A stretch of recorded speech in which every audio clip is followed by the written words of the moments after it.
We're out there among the stars, and the things we read about and see in science fiction movies, the good ones, are true. We have these starships, and we're going to see what other planets are like.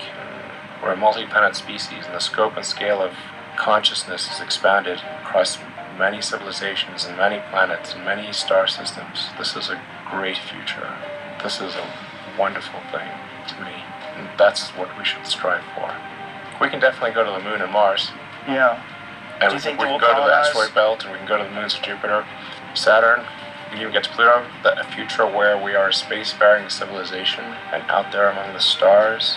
This is very exciting. This makes me look forward to the future. This makes me want that future. You know, there need to be things that make you look forward to waking up in the morning. Wake up in the morning, you look forward to the day, forward to the future. In a future where we are a spacefaring civilization and out there among the stars, I think that's very exciting. That is a thing we want. Whereas if you knew we would not be a spacefaring civilization but forever confined to Earth, this would not be a good future. That would be very sad. Well, I think this is one of those things that's quite difficult to predict.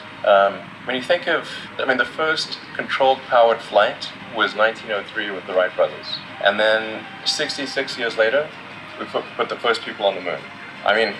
If you'd ask people, say in 1900, what are the odds of man landing on the moon, they would have said that's ridiculous. And if you try to talk to them about the internet, they would not even know what the heck what are you even talking about? Like, this sounds so crazy.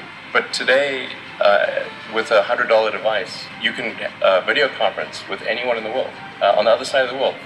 And if you have a Wi-Fi connection, it's basically free. Free to have an instant visual communication with anyone, or even with millions of people. With social media, you can communicate to millions of people simultaneously. So, and you can Google something and ask any question. It's like an oracle of wisdom that you can ask almost any question and get an instant response. It would have been incredibly difficult to predict these things in the past, even the relatively recent past. So, I think the one thing that we can be quite certain of is that any predictions we make today for what the future will be like in 50 years will be wrong. That's for sure. I think directionally, I can tell you what I hope the future has, as opposed to maybe what it will be. This may just be wishful thinking. I hope we are out there on Mars and maybe beyond Mars, the moons of Jupiter. I hope we're traveling frequently throughout the solar system, perhaps preparing for missions to